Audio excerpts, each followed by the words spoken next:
Boa noite, meus irmãos. Vamos dar início à nossa reunião de fluidoterapia da noite de hoje, onde todos juntos vamos mentalizar a casa de Miguel, buscando assim entrar em sintonia com os trabalhadores espirituais da nossa casa e da nossa reunião, para que todos juntos possamos vibrar por esses irmãos que se encontram enfermos do corpo e enfermos da alma, e assim buscar uma melhora para todos nós. Que Jesus nos ampare hoje e sempre.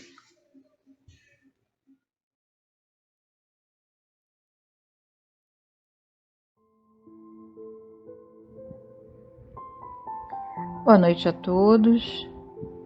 Do livro Caminho, Verdade e Vida, pelo Espírito Emmanuel, a lição 180, que tem como título Façamos Nossa Luz.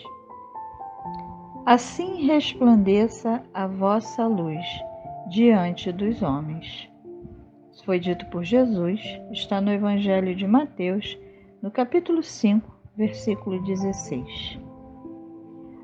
Ante a glória dos mundos envolvidos, das esferas sublimes que povoam o universo, o estreito campo em que nos agitamos na crosta planetária é limitado círculo de ação.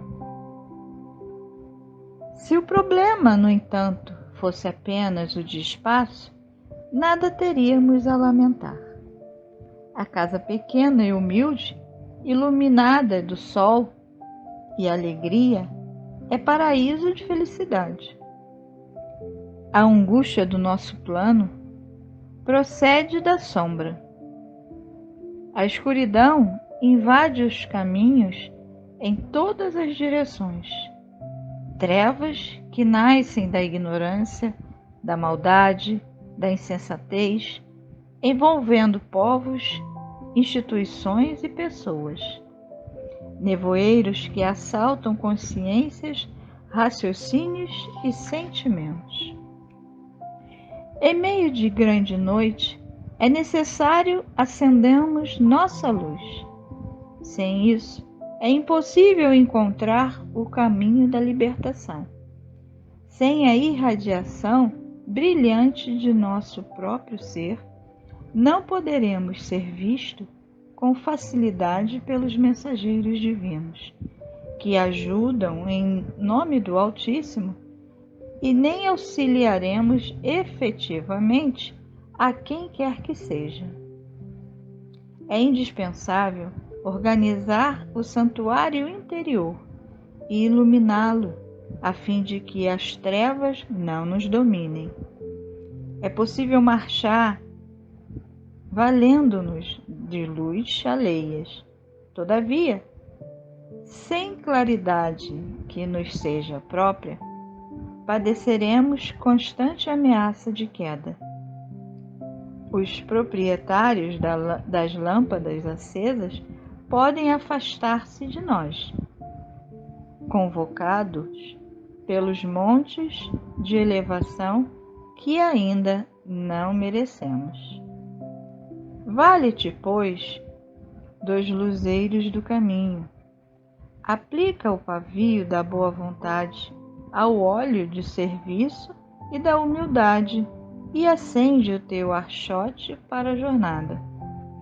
Agradece ao que te ilumina por uma hora, por alguns dias ou por muitos anos, mas não ouvides tua candeia, se não desejas resvalar nos precipícios da estrada longa. O problema fundamental da redenção, meu amigo, não se resume a palavras faladas ou escritas. É muito fácil pronunciar belos discursos e prestar excelentes informações, guardando embora a cegueira nos próprios olhos. Nossa necessidade básica é de luz própria, de esclarecimento íntimo, de autoeducação, de conversação substancial do eu ao reino de Deus. Podes falar maravilhosamente acerca da vida, argumentar com brilho sobre a fé, ensinar os valores da crença, comer o pão da consolação, exaltar a paz, recolher as flores do bem, aproveitar os frutos da generosidade alheia, conquistar a coroa efêmera do louvor fácil, amontoar títulos diversos que te exornem a personalidade em trânsito pelos vales do mundo. Tudo isso, em verdade, pode fazer o espírito que se demora indefinidamente em certos ângulos da estrada. Todavia, avançar sem luz é impossível. Graças a Deus.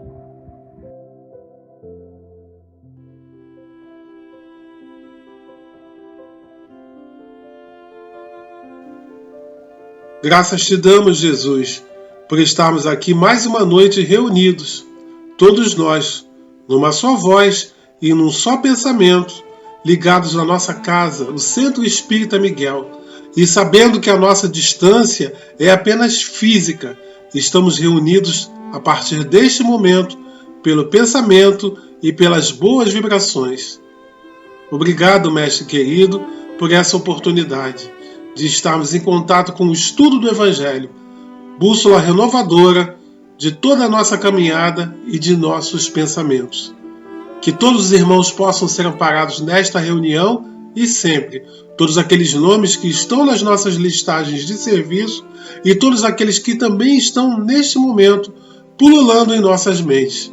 Que todos eles possam ser beneficiados, recebam passes curativos e sintam-se melhor.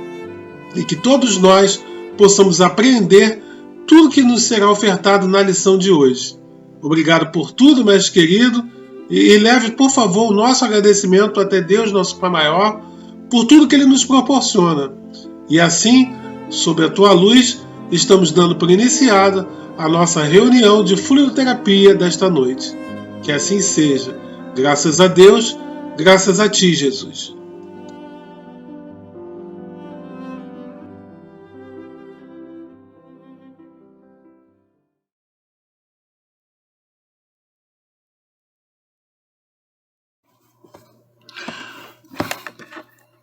Boa noite, meus irmãos.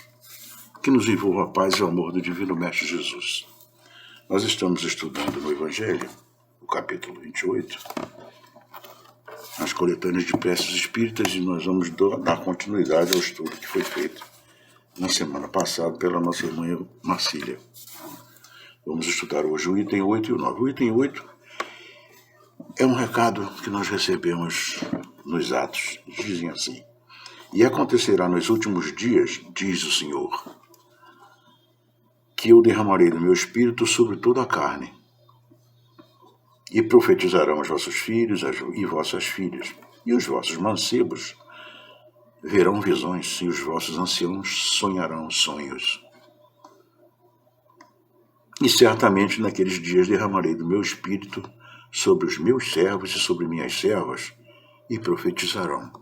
Está em Atos dos Apóstolos, capítulo 11, versículo 17 e 18. Agora vamos para o nosso tema único, que é o item 9, que é um prefácio. Ele diz assim: quis o Senhor que a luz se fizesse para todos os homens e que a voz dos Espíritos penetrasse por toda a parte, a fim de que cada um pudesse obter a prova da imortalidade. É com esse objetivo que os Espíritos se manifestam hoje por toda a Terra, e que há mediunidade revelando-se entre as pessoas de todas as idades e de todas as condições, e eu acrescento, de todas as religiões e até mesmo fora delas. Entre homens e mulheres, crianças e velhos, constituem um sinal de que os tempos chegaram.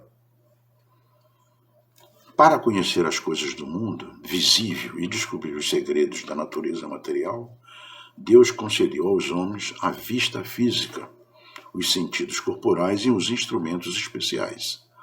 Com o telescópio, ele mergulha o seu olhar nas profundidades do espaço. Com o microscópio, descobriu o mundo dos infinitamente pequenos. Para penetrar o mundo invisível, deu-lhe a mediunidade. Os médiuns são os intérpretes do ensino dos espíritos. Ou melhor, são os instrumentos materiais pelos quais os espíritos se exprimem nas suas comunicações com os homens. Sua missão é sagrada, porque tem por fim abrir-lhes os horizontes da vida eterna. Os espíritos vêm instruir o homem sobre seu futuro para conduzi-lo ao caminho do bem e não para poupar-lhe o trabalho material que lhe cabe nesse mundo, para seu próprio adiantamento, nem para favorecer as suas ambições e a sua cupidez. Esse é um detalhe importantíssimo que a gente não pode perder de vista. Este recado é diretamente para nós, médiuns espíritas. A nossa responsabilidade é muito grande e é maior do que aquelas outras pessoas que exercem a mediunidade fora da doutrina espírita, porque nós sabemos para quê, por quê e como deve ser utilizada a mediunidade. Porque a doutrina nos mostra, é o que os nossos irmãos estão dizendo aqui. Eis do que os médiuns devem se complementar bem, para não fazerem mau uso das suas faculdades, ou seja, não utilizarem na soberba, na vaidade, utilizar sempre de uma forma limpa, correta e de acordo com o que a doutrina espírita nos ensina. A nossa responsabilidade é maior, como eu disse antes, porque nós sabemos por quê, para quê e para quê existe a mediunidade. Os nossos outros irmãos que não têm conhecimento dessa postura com relação à mediunidade não podem ter o mesmo nível de responsabilidade que nós, médiuns espíritas, temos. Obrigação de ter. Eis do que os médiuns devem se complementar muito bem para não fazerem mau uso das suas faculdades. Aquele médium que compreende a gravidade do mandato de que se acha investido, cumpre religiosamente. Sua consciência o condenaria como por um ato de sacrílego se transformasse em divertimento e distração para si mesmo e para os outros as faculdades que lhe foram dadas com uma finalidade séria, pondo em relação com os seres do outro mundo. Como intérprete dos ensinamentos dos espíritos, os médiuns devem desempenhar um papel importante na transformação moral que se opera. Os serviços que podem prestar estão na razão da boa orientação que derem às suas faculdades, pois os que seguem o mau caminho são mais prejudiciais do que úteis à causa do espiritismo. Pelas más impressões que produzem, retardam mais de uma conversão. Eis porque terão de prestar contas do uso que fizeram das faculdades que lhes foram dadas para o bem dos seus semelhantes. Os médiuns espíritas têm essa responsabilidade porque educam a sua mediunidade. Nenhum médium espírita atua mediunicamente sem passar por um treinamento, por um curso em que ele vai aprender a orientar a sua mediunidade de acordo com aquelas recomendações que a gente recebe da espiritualidade. Olha só que interessante, o médium que não quer perder a assistência dos bons espíritos deve trabalhar pela sua própria melhoria. O que deseja que a sua faculdade se engrandeça e desenvolva deve engrandecer-se moralmente, abstendo-se de tudo aquilo que possa desviá-lo da sua finalidade providencial. Se os bons espíritos às vezes se servem de instrumentos imperfeitos, é para bem acompanhá-los e procurar levá-los ao bem. Mas se encontram corações endurecidos, e se os seus conselhos não são ouvidos, retiram-se, e os maus têm então o campo livre. Isso, inclusive, está no capítulo 24, número 11 e 12, essa afirmativa. A experiência demonstra que entre os que não aproveitam os conceitos dos bons espíritos, as comunicações, após haverem alguns clarões durante certo tempo, acabam por cair no erro, na verbosidade vazia e no ridículo, sinal incontestável do afastamento dos bons espíritos. Nós temos, vamos dizer assim, no histórico da mediunidade fora da doutrina espírita, exemplos disso. Já está afastado há alguns anos do trabalho mediúnico aquela pessoa, aquele engenheiro que dava passividade para um espírito chamado Dr. Fritz e fez diversos tipos de atendimento, muitas curas mediúnicas, curas através do trabalho da assistência dos bons espíritos, até que chegou um determinado momento, tudo aquilo se perdeu no momento em que ele deixou de fazer o trabalho gratuitamente, que começou lá atrás com Zé Arigó, que morreu, desencarnou, passou para uma outra pessoa que passou por esse mesmo problema, começou a ter problemas fora da realidade da mediunidade, que tem que ser gratuita, que não pode ser utilizada como forma de profissional, forma de vida. Passou-se depois para esse doutor, esse engenheiro, na época esqueci o nome dele, e esse engenheiro veio utilizando no início, bem depois começou a desviar do propósito que ele inicialmente tinha e acabou desaparecendo. Aquilo que eles explicam aqui. As comunicações dos espíritos, após haverem alguns clarões durante um certo tempo, acabam por cair no erro quando esses tipos de médios passam por essa situação, acabam por cair no erro, na verbosidade vazia e no ridículo, sendo sinal incontestável do afastamento dos bons espíritos. Eles se afastam quando eles se percebem que a pessoa não está agindo de acordo com o que é correto, com o que se deve ser feito. Então, eles, em função disso, é que acontece esse tipo de problema. Bem, dando continuidade então ao nosso tema, continuando. Obter a assistência dos bons espíritos e livrar-se dos espíritos levianos e mentirosos deve ser o objetivo dos esforços constantes de todos os médiuns sérios. Como é que a gente consegue obter essa assistência dos bons espíritos? Trabalhando verdadeiramente no bem, procurando fazer a nossa reforma moral, nos esforçando no sentido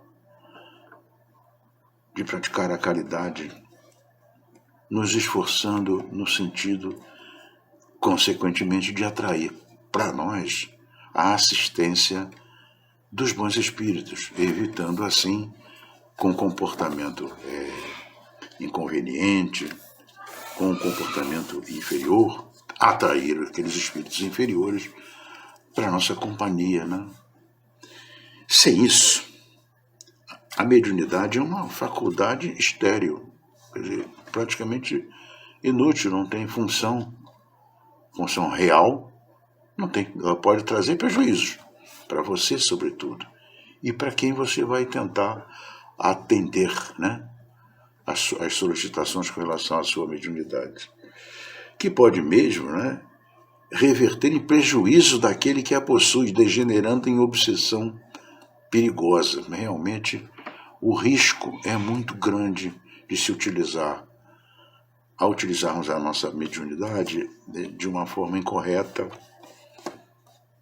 procurando tirar proveito de algum tipo de proveito daquela situação. A vaidade é um perigo imenso que pode atingir a qualquer um de nós que não esteja pronto e preparado para evitar esse tipo de assédio. Eu tenho um irmão da nossa casa que dizia uma coisa que ficou guardado comigo. Ele dizia assim: os nossos vícios materiais, vícios físicos, são são mais fáceis de serem sobrepujados e consertarmos, porque eles, como são visíveis, por citar alguma, fumo, droga, vícios físicos, vícios do corpo, né? Droga, álcool, fumo, jogo, entre outros.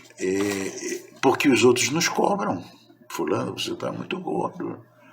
A gula está sendo prejudicial para você. Beltrano, você está fumando demais. Você só vive tossindo. A gente é cobrado diretamente porque nossos vícios são mostrados para os nossos companheiros, para os nossos parentes, nossos amigos. E eles nos cobram isso. Mesmo que cobrem de uma forma sutil, mas acabam cobrando. Agora, os nossos vícios morais, esses são muito mais difíceis de serem superados, porque nós não temos ninguém entre nós nos cobrando o vício, a não ser a nossa própria mente. E, consequentemente, a espiritualidade, que sabe muito bem aquilo que se passa dentro de nós, né? Então é um perigo muito grande, uma vaidade. Existem diversos vícios que a gente esconde, maledicência, a própria vaidade é um exemplo. A gente consegue esconder dos outros, né? As nossas falhas desse tipo a gente consegue esconder. E essas são as mais difíceis de consertar, porque não tem ninguém para nos cobrar diretamente. O médium que compreende o seu dever, em vez de se orgulhar de uma faculdade que não lhe pertence, desde que ela pode ser retirada no momento. Nós vimos lá em cima o exemplo que passamos do Dr. Fritz, né? Do espírito, não do espírito do Dr. Fritz, mas do médium que era responsável pela doação do Dr. Fritz. Foi retirada a mediunidade dele, porque não utilizou aquilo da forma como devia ter sido utilizada, né? Esse tipo de médium atribui a Deus o que de bom consegue. Aliás, o médium que compreende o seu dever, em vez de se orgulhar de uma faculdade que não lhe pertence, desde que a sua pode ser retirada, atribui a Deus o que de bom consegue obter. É aquele que não age dessa forma, sabe atribuir tudo que ele consegue obter de bom a Deus, não a ele. Ele é só um instrumento, ele é uma ferramenta que está sendo utilizada pela espiritualidade superior para o auxílio dos outros. O médium tem o nome de médium porque é médium, é um intermediário da espiritualidade. Passivo, porque se ele souber ser correto, e é passivo, porque é a espiritualidade que vai comandar. Só que, se ele não souber utilizar e direcionar de forma errada, ele é o responsável. Se as suas comunicações merecem elogios, ele não se envaidece com isso, por saber que eles independem do seu método pessoal, e agradece a Deus haver permitido que os bons espíritos se manifestassem através dele. Claro, não é dele, é uma faculdade que ele recebeu e que pode ser retirada, então ele não detém controle total sobre aquilo, né? Se dão motivo a críticas, não se ofende por isso, pois sabe que elas não foram produzidas por ele. Foi produzida pela espiritualidade, que trouxe a notícia, que trouxe o recado para alguém, enfim. Pelo contrário, reconhece não ter sido um bom instrumento e que não possui todas as qualidades necessárias para impedir a intromissão dos maus espíritos. Quer dizer, muitas das vezes ele transmite um conselho recebido através da sua mediunidade para alguém e o conselho não é adequado, porque aquele espírito que transmitiu não era um espírito...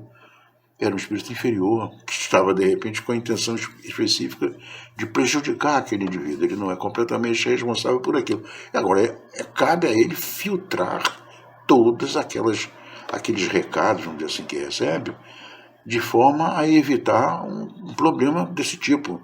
Ele tem a obrigação de filtrar isso, né? Trata, então, ele de adquirir essas qualidades e pede, pela prece, a força que lhe falta. Nós aqui encerramos o nosso tema, mas eu gostaria de pedir permissão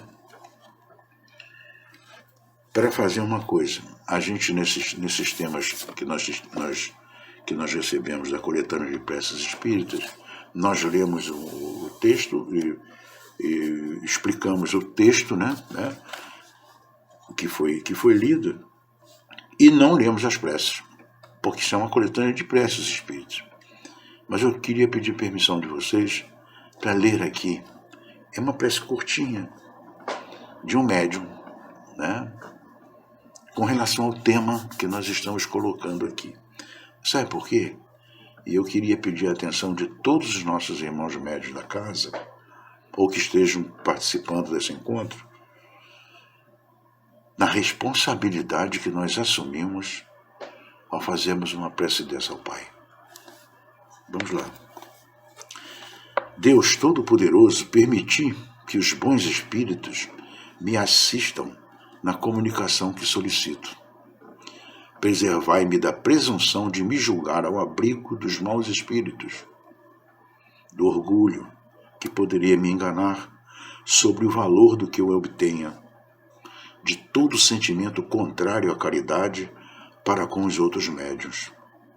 Se for induzido ao erro, inspirai a alguém a ideia de me advertir, e a mim a humildade que me fará aceitar a crítica com reconhecimento, e aceitar para mim e não para os outros os conselhos que os bons espíritos queiram dar-me. Se me sentir tentado a enganar, seja no que for, ou a me envaidecer da faculdade, que vos aprove conceder-me, peço-vos que a retireis de mim antes que permitir seja ela desviada da sua finalidade providencial, que é o bem de todos e o meu próprio adiantamento moral.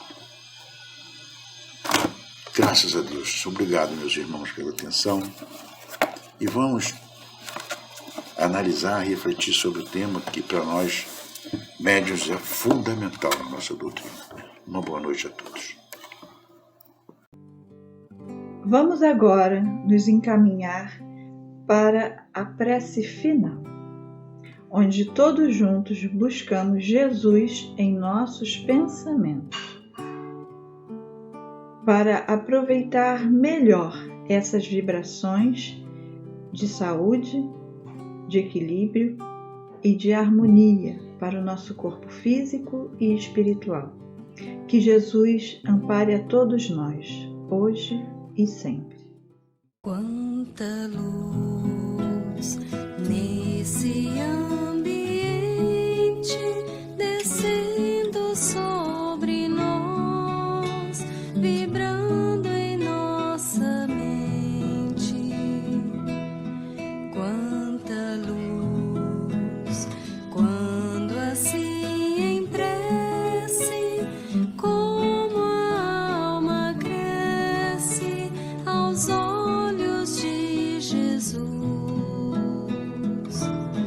Quanta luz, pois em oração a voz do Mestre fala ao nosso coração.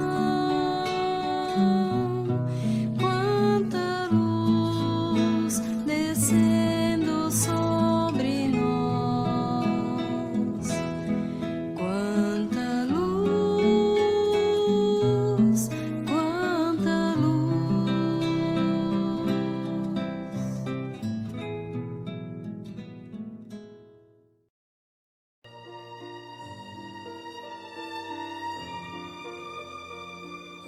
Jesus, mestre amigo, nossa reunião vai terminando e estamos aqui mais uma vez a agradecer-lhe a oportunidade de estarmos juntos, agradecer-lhe também o estudo do Evangelho que nos foi ofertado nesta noite.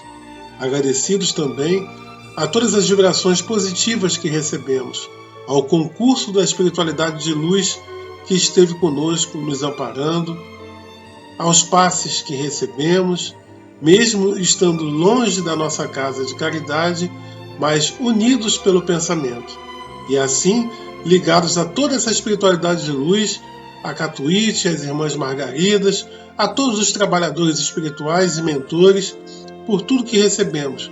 E muito do que recebemos não percebemos. Te pedimos, Mestre querido, que leve também, por favor, o nosso agradecimento até Deus, nosso Pai, por tudo que Ele nos concede, pelas oportunidades múltiplas que temos a cada dia. E assim, Mestre querido, com todas essas boas vibrações amealhadas, e te agradecendo por tudo, te pedimos a permissão para encerrarmos a nossa reunião da noite de hoje. Que as tuas vibrações de luz e de paz estejam conosco hoje e sempre, e sabemos que elas sempre estão. E continuamos na nossa batalha árdua para estarmos vibrando na tua face. Que assim seja. Graças a Deus.